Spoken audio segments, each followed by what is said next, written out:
안녕하세요. 나미채 성형외과 민희주 원장입니다. 코성형 할 때 많이 쓰이는 비중격 연골과 귀연골 상담하러 오셨을 때 이런 질문들을 많이 하시곤 합니다. 비중격 연골과 귀연골 채취하면 채취한 빈자리는 어떻게 되죠? 연골을 채취하면 모양이 변하진 않나요? 재수술 시에 전에 사용했던 연골들을 다시 사용할 수 있나요? 그래서 오늘은 이런 연골들을 채취한 후 궁금증에 대해서 알아보도록 하겠습니다.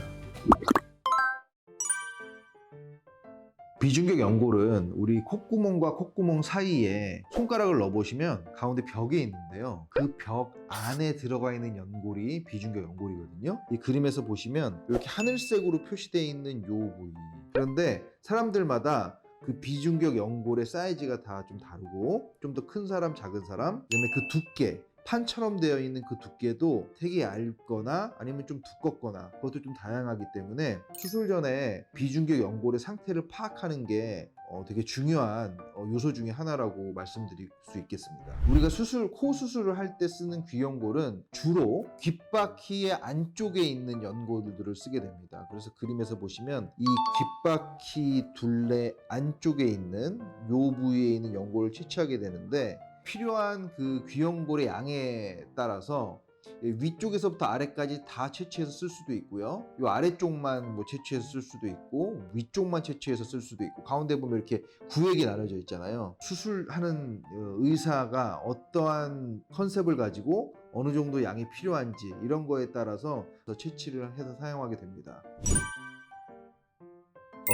연골들이 다시 자라냐고 물어보시는 그런 질문들 간혹 가다가 듣는데요. 연골은 사실 자라지 않습니다. 다만 연골이 없다고 해서 무슨 문제가 생기거나 그러진 않고, 연골의 양은 한정적이기 때문에 다 뗄 수가 있는 게 아니라 문제를 일으키지 않는 선에서 일부를 채취하는 거기 때문에 수술을 계획하는 의사 입장에서는 미리 머릿속에서 이 사람이 이 정도의 연골은 최소한 필요할 것 같다라는 그런 플래닝이 좀 돼 있어야 됩니다.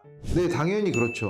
예를 들어서 귀연골을 너무 많이 채취했다. 그러면 이 귀 형태가 좀 찌그러진다든지 좀 무너질 수 있고요. 문제없이 잘 채취했음에도 불구하고 회복의 과정에서 채취된 그 부위에 피가 많이 고인다든지, 레슬링 하시거나 아니면 이종격투기 운동하시는 분들 귀 보면 이렇게 만두귀라고 해서 이렇게 뚱뚱하게 이렇게 부풀어 있는 귀들 보신 적 있으시잖아요. 피가 차서 굳어서 이제 생긴 건데, 이제 그러한 모양이 되지 않게 수술 후에 관리하는 것도 좀 신경을 써야 됩니다. 코 안에 있는 비중격 연골을 너무 많이 채취했다.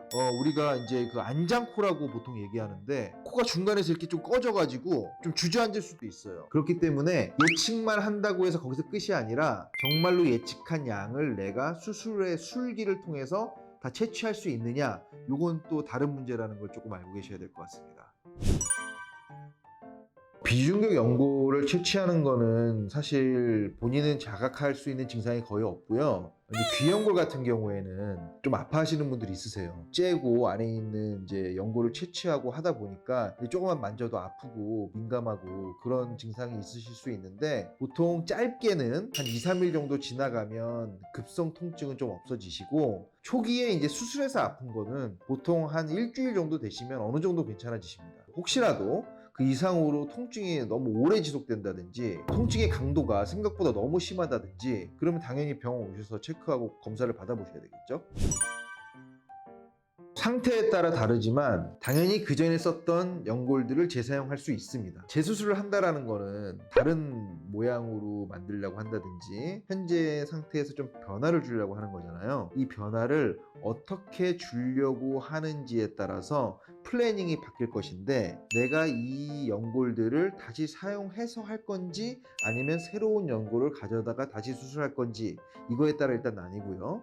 기존의 연골들을 그냥 그대로 놔두면서 약간의 추가를 통해서 할 건지, 아니면 그 연골들을 다시 다 분리해서 그 연골들을 다시 좀 재사용할 건지, 약간 이렇게 좀 디테일하게 좀 나뉘는 부분이 있습니다.